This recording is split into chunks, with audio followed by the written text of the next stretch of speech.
Hello there. Once again, it's Anton from Anton Bay. Thank you for taking a few minutes to stop by the collection room, see what I got going on. Today I've got some comic books. These are, okay, so I went to a comic book show, it was kind of a Comic-Con, a collector con, and there was only like 2 or 3 people at the whole thing selling comic books. And so I pulled a few from the guy. I do not buy or read or I'm not familiar with newer stuff, and that's all they had. But it looked intriguing, so I grabbed some, and that's what I'm looking at today. The guy had a lot of Dynamite titles in his bin. All of these were $1. And the first ones we're going through, I guess, Sweetie, I think is what this is called. Sweetie, and I just realized I didn't notice this giant bear. I saw this and I just thought it was bubbles and stuff. I didn't realize it was a big candy bear there. Candy Vigilante. This is, well, it's Dynamite. Let me see if we can find kind of the year, 2022. So this is last year, and I picked this up. It was $1. Everything in this pile and everything I got from this Comic-Con was $1. Like I said, I don't read new comics. I certainly don't really collect them, but I was hankering for some books, and this guy had stuff. That's cool. That's interesting. Misfits. So I thought I'd give it a try. This looked interesting, or at least colorful and cute. I don't know how cute it actually is, or if it's just like annoying, but I thought I'd give it a look.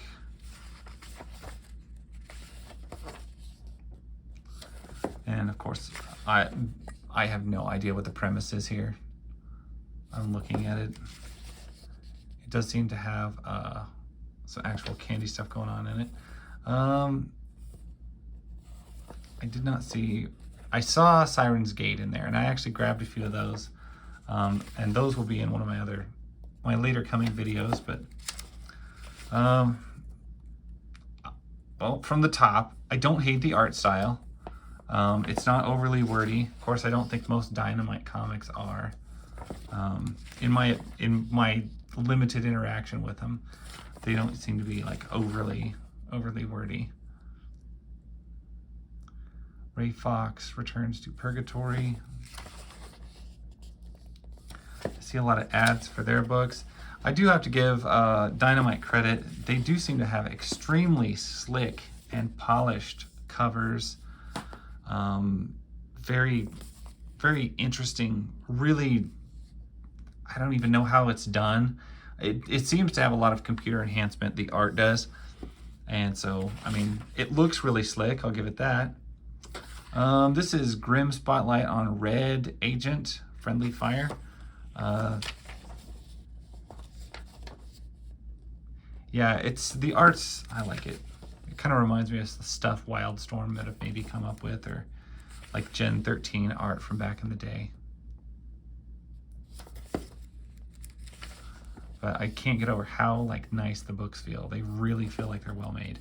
And this, I realize, is not a Dynamite book. This is zenescope, something like that. Not exactly sure. Sometimes your pages and stuff can be a little too glossy. I don't feel like this has maybe gone quite that far. I don't know. It's certainly a different vibe to me than the books I normally like to read and look at and collect. But you know what? That's why I thought I would try branching out, trying a little something new. Try and see how this feels. And it does have Grimm's, which I'm assuming is like Grimm's fairy tales type characters, which I did watch a lot of Grimm's fairy tale themed shows. Bella. I do like how they put all their ads in the back.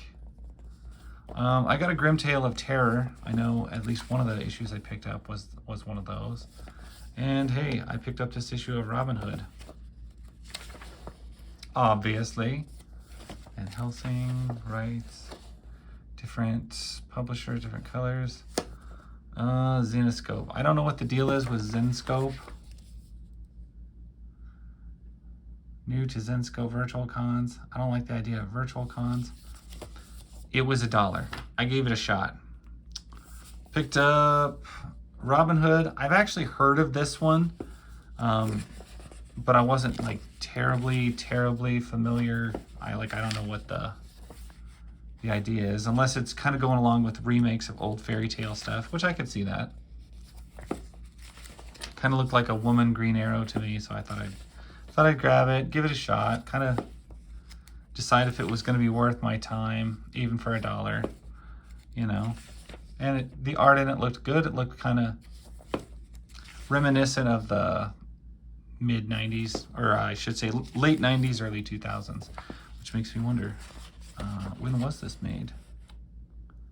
Let's see, 2022. So it looks like most of these comics are from last year. And I know I stepped into another comic book shop recently, and I saw a lot of these still on the rack. So I was like, well, I guess I got a good deal at $1 a piece. Like I said, the whole place was crawling with like collectibles and stuff like that, but like nobody was selling comics. And I thought, this is a collector con, this is a comic con, and you don't have any comic book dealers. I just thought it was weird. Bella Annual, so it made it a year.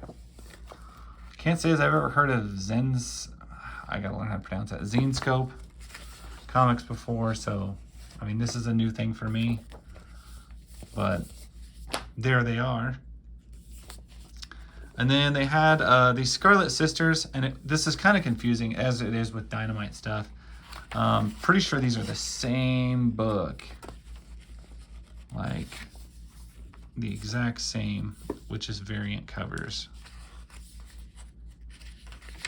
Yeah, so I grabbed 2 variant covers. I don't remember who this guy is who does the art, but I've seen his stuff in a lot of Dynamite. I've seen it. He used to do, it's very reminiscent. If it's not the same guy, it looks just like the same guy who used to do Dawn stuff. And I love that style of art. And Scarlet Sisters, I thought, what the heck, I'll give that a try. If nothing else, just for the cover. Like, I love that cover.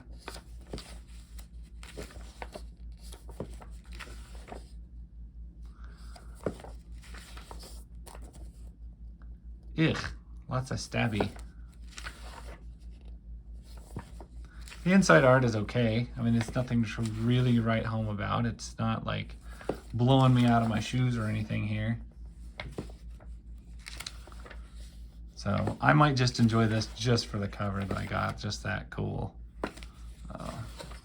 finished work there. I thought it was certainly worth $1. Okay, I love this. Catman and Kitten. I didn't know Dynamite was printing those. They used to be AC, if I remember right. But I like that. There, once again, is an ad for Siren's Gate, which I grabbed. I'm kind of looking forward to looking through those because they were kind of, oh yeah, look at all the different variant covers. I probably got the coolest ones. But yeah, so that's it. That's pretty much what I got. Like I said, these are the exact same comic, although I like this cover better.